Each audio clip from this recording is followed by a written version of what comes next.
we have this vision of Love Unlimited, and we believe that that's what God has for you today. And regardless of why you're here, we're glad you're here. I don't know, maybe someone threatened you. You want turkey, you got to go to Third City, then you can have turkey. So if you're here for that reason, not turkey, ham. Come on, this is ham day. All roads lead to ham lead through Third City. Or maybe you're one of those people who, for a whole week, someone's been putting an invite card on your windshield, and you're like, okay, I give up. I'm going to show up today. It could be just because it's Easter, and you're like, well, we go to church, it's Easter. Or you could be one of those people, and there's a lot of them, who say, well, where else would I be? I go to church every Sunday. I'm coming this Sunday. I don't know what brought you here. I just know that we're glad you're here. And I want you to know that we believe that Jesus is like no other. He just is. He's like no other. And so that's what we're going to talk about. We're going to look at one of the accounts of his resurrection. This is found in the Gospel of John. There's 4 of these, written from different perspectives, but they all have a lot of the same kinds of details, and some share different ones. But I like John's for a lot of reasons. One reason is because I feel like in John's account, it really does speak to the heart of most of us who just wonder, what is this all about? What do we need to know? What do we need to know about Jesus? And here's what we need to know. We need to know whether or not we can trust him. Can I trust Jesus or not? Now, he made claims. He said things like, I'm God's son. He said things like, I am the way to know God. I'm the way, the truth, and the life. He said even more deeply, no one comes to the Father unless they come through me. And so the question is, do you believe him or not? Because really there's only 2 choices. Either he's right or he's not. Now, of course, we're banking on the fact that he's right. We wouldn't be doing this if not. But I have found that there's a lot of people that just don't trust him. And by the way, I don't know if it's they don't trust him. It's more that they don't trust whatever's represented about him. So their lack of trust isn't about the real Jesus. It's more about the Jesus that they've been presented in some way or another in their life. And maybe they've been given some substitute. And substitutes are always kind of a bummer, They just don't quite match up. Like, I will confess over the years that I've picked up a few bad eating habits, just a few. And then when I hit the age of 35 or 40, all of those bad habits started catching up with me for a few reasons. Number one, my metabolism changed. That happens. I'm just warning you right now, it does. And so that furnace that your body is right now, if you're 30, that furnace becomes like a little candlelight, okay? It doesn't work very good. It doesn't burn off the calories. And then on top of that, I did exercise pretty much every other day, I think. And I like to do weight training and stuff like that. And I know it's hard to believe, look at me now, but that's what I did. And then I got injured. Like, I'd get these little hernias and these muscle tears and shoulders that would go out from lifting weights and doing pull-ups and stuff like that. And it changed for me. But there's something that didn't change. It was my appetite. My appetite didn't change. And so for like 25 years, I had to adjust. And one of the things I tried to do is try to find substitutes to continue to fill my ravenous appetite. So I've been introduced to some phony substitutes that really don't cut it, but I tried, right? So I thought I'd bring a few of them. For those of you who are like 30, 35, and you're like, yeah, that's not going to happen to me. Yes, it is. I'm going to give you a few ideas here. So, for instance, like, what this is, right? You can see this, Fruit Loops. Everybody knows what a Fruit Loop is. Well, this is the cheap substitute. Oh, it's not actually cheap. This probably costs more than this did, actually. But this is called 3 Wishes. Now, I don't know what the 3 wishes are, but I know one of the wishes. I wish it tasted better. I can tell you that right now. So I did a little product comparison here just for your sake, knowing that some of you need to hear this.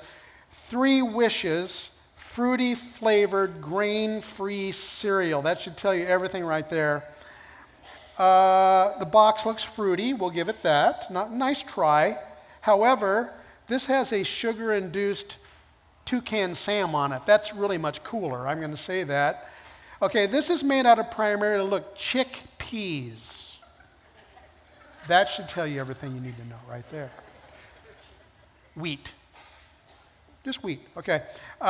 Gluten-free, half the carbs, flavor-free. That's what this is. High in gluten, double the flavor. Less sugar, more buzz. I'm just reading from my list here. Keto-friendly, taste bud enemy.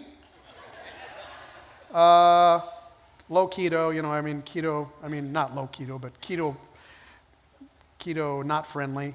Diabetic coma. Taste bud magic, I don't know. Leads to longer life, much more misery.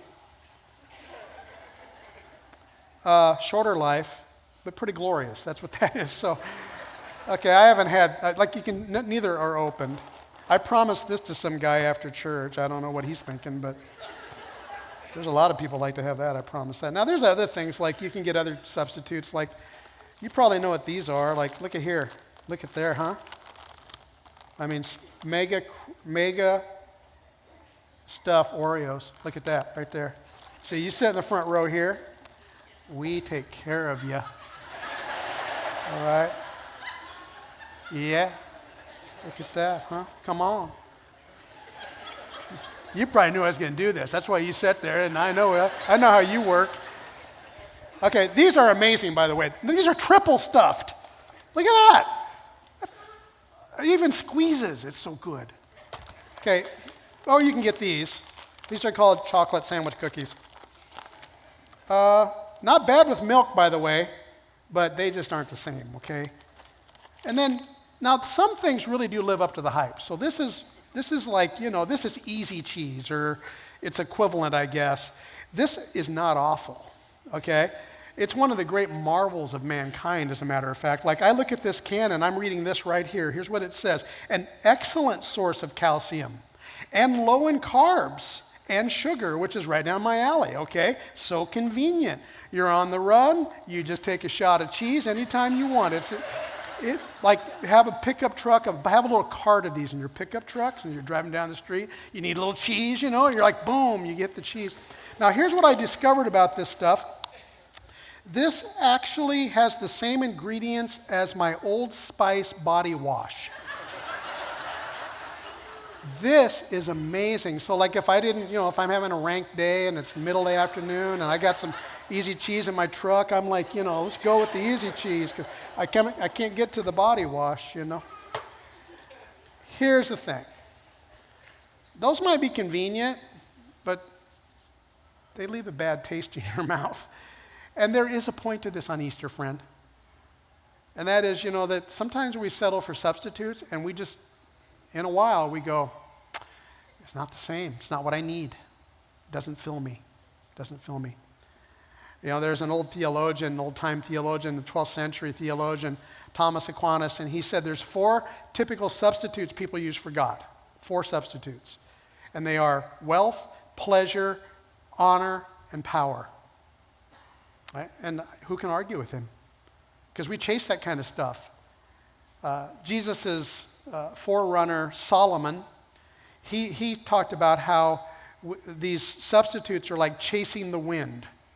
You go after them, you put all your energy into having these things, and then you find out that they leave you out in the wind, just like you're dust in the wind, Good song. I'm going to add another one, religion. Religion is a human attempt to worship something or someone other than Jesus, like some iconic person or some system of following God that somehow does stuff for us for a while, but then we figure, that just really isn't it, because that's not really Jesus. They might represent Jesus, but they let us down. See, I think he wants us to know he is like no other. That's what today is like. Now, why is Jesus like no other? I'll tell you why. It's very simple. It's an event. It's an event. Like many supposed leaders and people who know God have said a lot of the same things that Jesus said about caring for people, loving others, not being judgmental, all these great topics that Jesus taught on. But a lot of people have taught on those topics, and they're nice, but they're not original.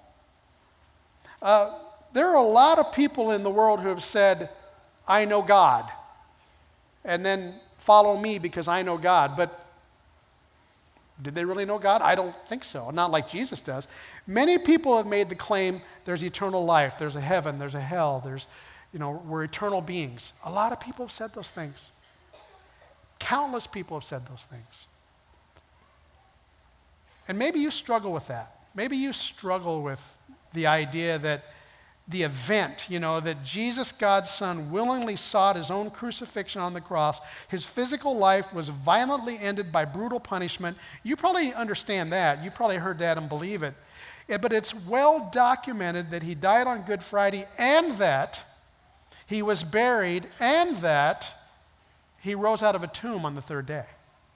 It's just as well documented about that fact as the first one. But you might struggle because I understand. Believe it or not, you're not the only one that struggles. As a matter of fact, there are probably many people in this room today that struggle with the idea, could Jesus have risen from the dead? As a matter of fact, I will tell you that the people who were closest to him, who had heard him say repeatedly before his death, burial, and resurrection, I'm going to die, I'm going to be buried, I'm going to be raised, they struggled with it too. Let's look at this story. And by the way, when you look at this story, you might think, well, this is a strange story because in the first place, if I were making up the story, I would not make up this story. I'm telling you that right now. Like, if you're in the camp that believes that the resurrection's all made up, let's go through this story and let's decide, would you make up a story this way? So let's read it. This is John chapter 20. Early on the first day of the week, while it was still dark, Mary Magdalene went to the tomb and saw that the stone had been removed from the entrance. So she came running to Simon Peter and the other disciple. By the way, when you hear the other disciple and the guy that's writing this story, listen how he describes himself. It's kind of fun.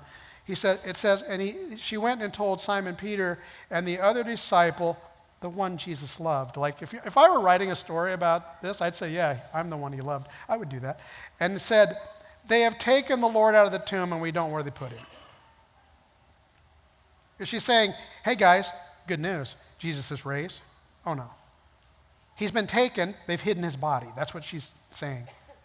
Now, by the way, if we were going to make this story up in the first century, I can tell you what definitively you would not have done. You would not have had a woman be the first witness to the resurrection, and here's why. No, this is wrong. I'm going to say it right now. It's wrong. It was culturally wrong, but women were not allowed to testify in a court of law.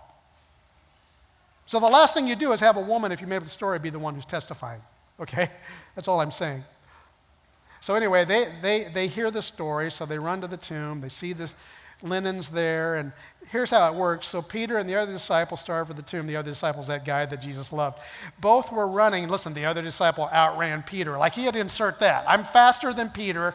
I outran him. I don't know what's going on with this guy, but he bent over, he looked in at the strips of linen lying there, but he didn't go in. Then Simon Peter came along behind him and went straight into the tomb. He saw the strips of linen lying there because he's slower than the other guy. And so it's, as well as the cloth that was been wrapped around Jesus' head, it was there too. The cloth was lying in its place, separate from the linen, a little detail there. I don't know why, but it's there. Finally, the other disciple, the one he loved, the one that runs so fast, he also went inside. He saw and believed. Now you think, okay, finally, someone realizes that he's raised. No, that's not what it is, because look what it says right after that. They still did not understand from scriptures that Jesus had risen from the dead. Now, why is that important? Well, I think for us it's important for this reason. There's hope. Because if you're someone who says, I've read the Bible and I have a hard time understanding it. I've heard this story, I've been coming to church for several years on Easter, and I've heard the story and I still don't get it. They say that he was raised from the dead, and yet I'm still having a hard time understanding and believing that. There's hope for you. Then the disciples went back to where they were staying. Now Mary stood outside the tomb crying. As she wept, she bent over and looked into the tomb And she saw two angels there, and one's on one end of the place where he had laid, and the other was on the other end of the place where his body had been. And they asked her, "Woman, why are you crying?" And she said, "Well, they've taken my Lord away. It's still not he's raised, it's where have they put him?" See, the resurrection still hasn't crossed her mind. That's the point.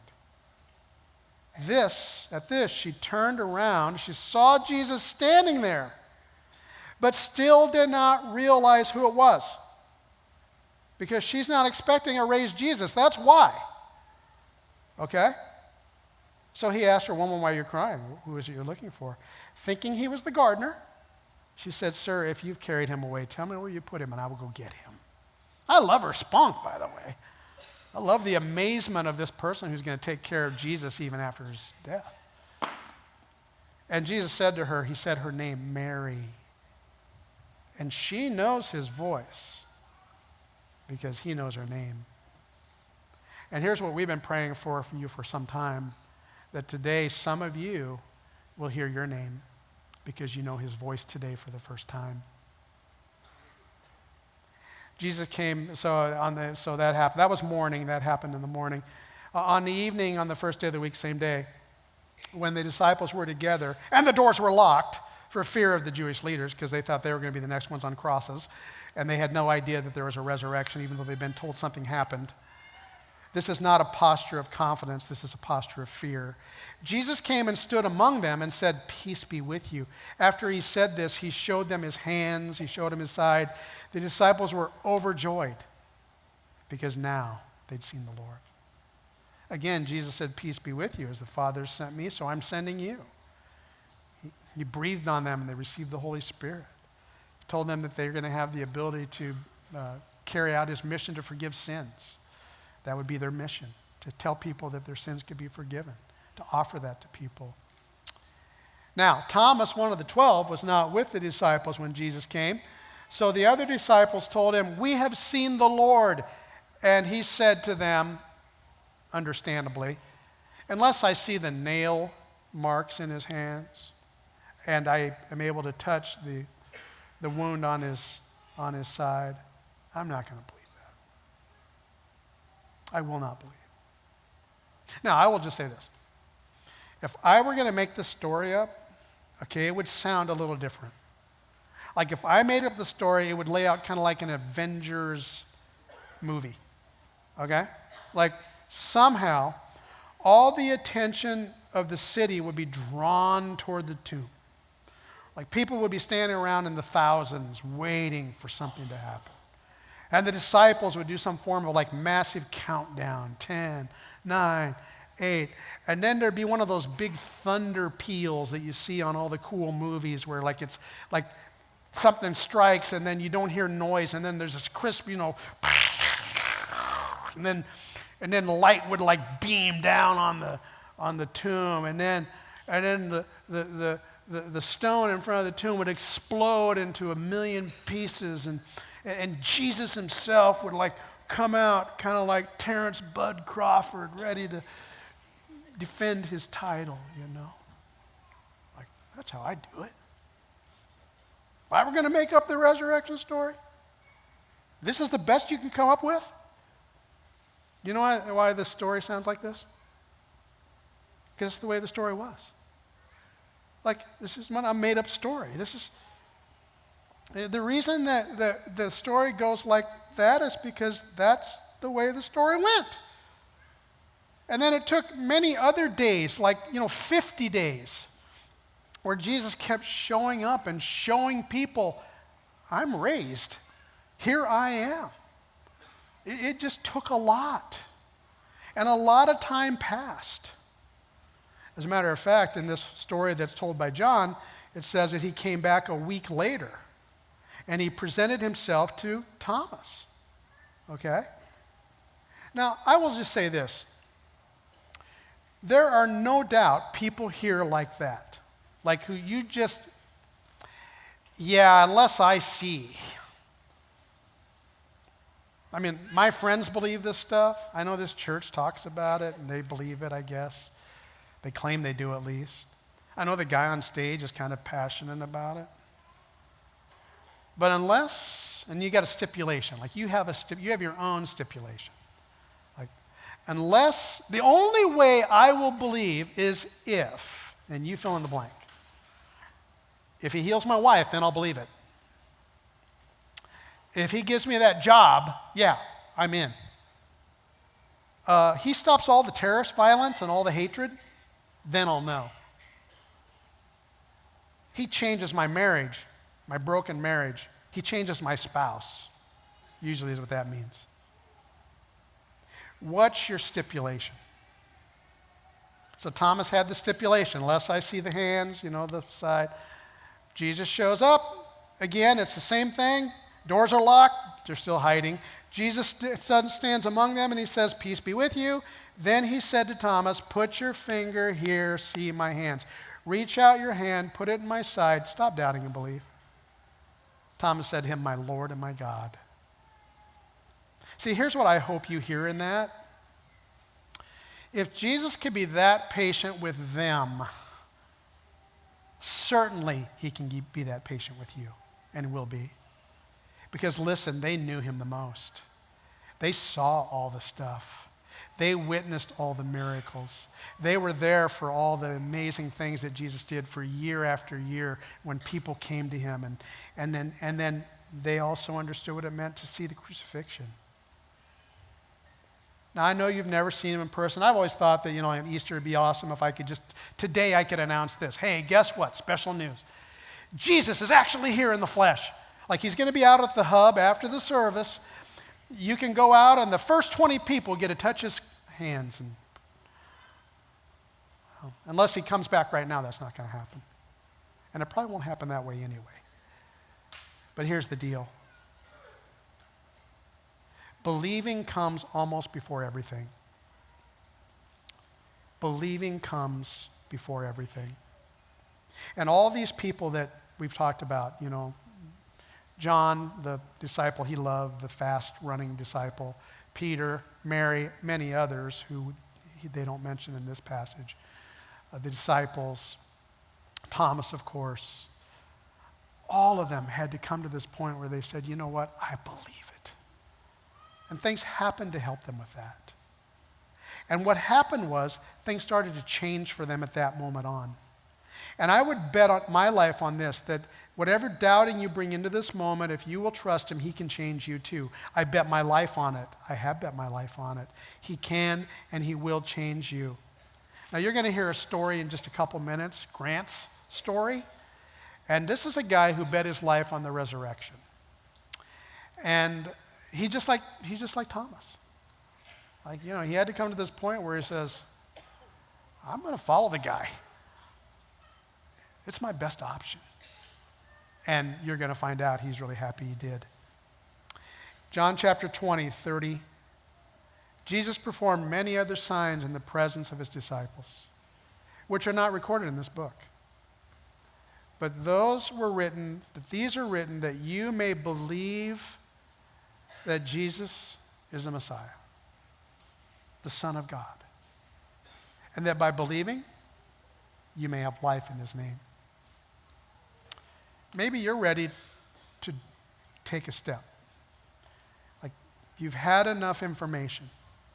And it's not just today, but your life has culminated to this moment where you're at this point where you have to decide the only question that really matters on Easter.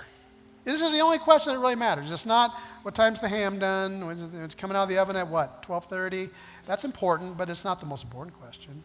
What time's the Easter egg hunt start for the children? That's fun, but what time's the next NCAA game?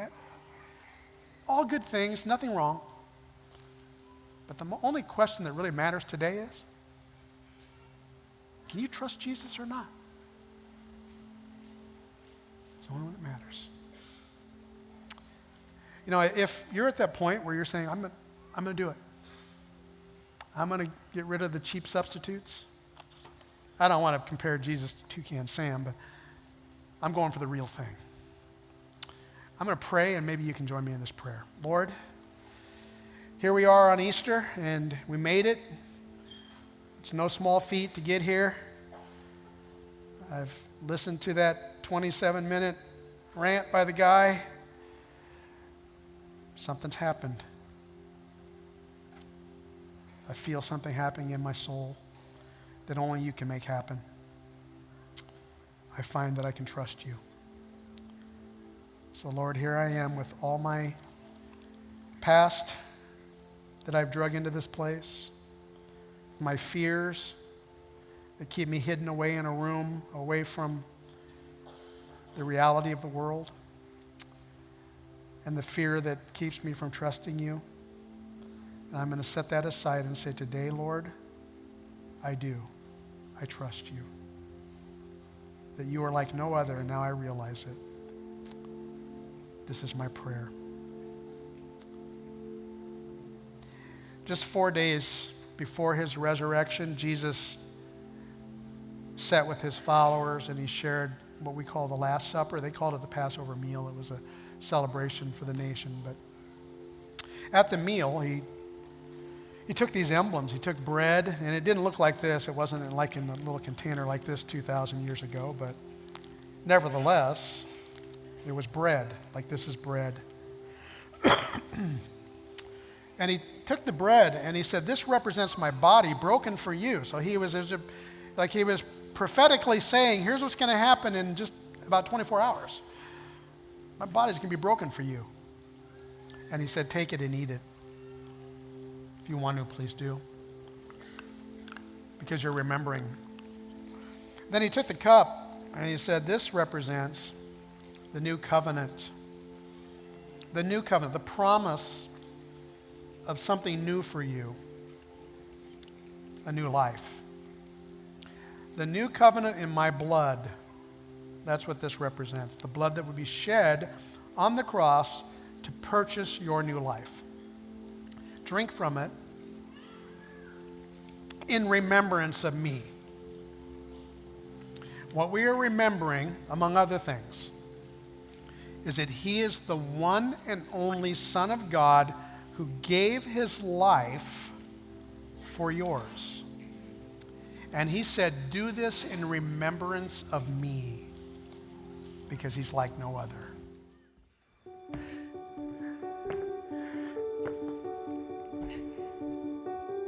I'm Grant Hansen. I was born and raised in Grand Island. I'm married to my wife, Beretta. We got 2 kids, Berkeley and Skylie. I dealt with alcohol and drug abuse since high school till a year or so ago. What led me to Jesus was my wife. She's my angel. She stuck by my side through all the crap that I put her through. She started coming to Third City more frequently, and of course I'd follow. There'd be some Sunday mornings where it'd be a rough Saturday night, and I'd come sit in church, and I felt like I was the only one in the room, and Scott was talking right to me. We were here for a couple baptism days, day of baptisms. I had something urging me at those, but I never did it. And I'd been sober for almost a year, and just figured it's time to let that old guy go and follow this new guy and see what happens. Leading up to it, I talked to my wife and kids and told my wife I was thinking about doing it. That the day of was awesome. It was very, very special, very spiritual, I guess you could say too.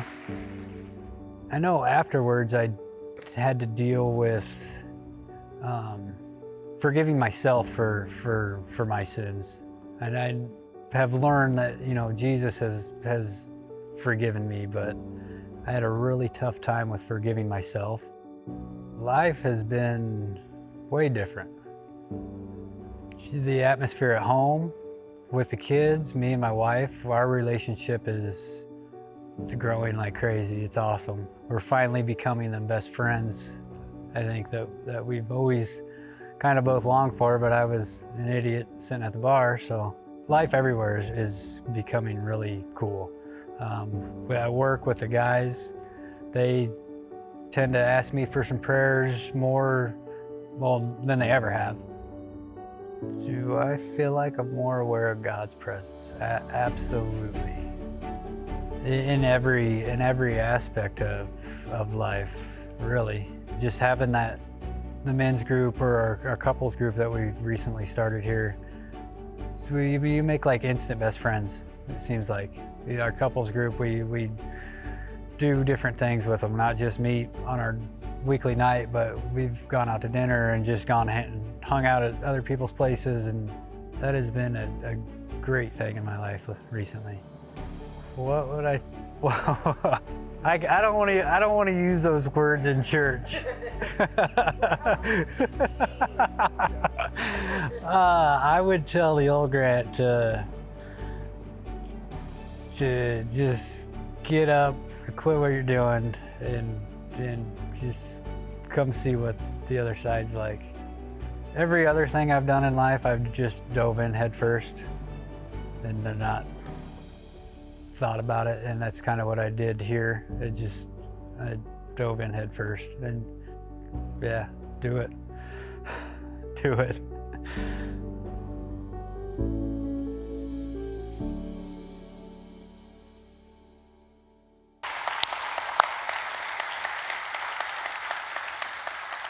Grant and Beretta are in here somewhere, so thanks, Grant, Beretta, for letting us tell your story. And you know, there's something raw and real about that, isn't there? It's a raw and real story, and so is yours. Come on. You know, there's something raw happening in you too. And I hope you see today there's something real happening. There's a God who came into our world. He put himself on a cross so that he could forgive you and clear you of your past and give you a new life. That's real. Because of the resurrection, we know it's true. Next week, we're going to have, I hope 100 baptisms. I don't know. We'll take one. Where people just step up and say, you know what? It's time for me to take this belief and bring it home. And I hope you'll be praying about that. If you've not taken that step with the Lord, let next week be your day. Next Sunday, let it be your time when you say, Jesus, you're like no other. I'm stepping in. Be praying about that, will you?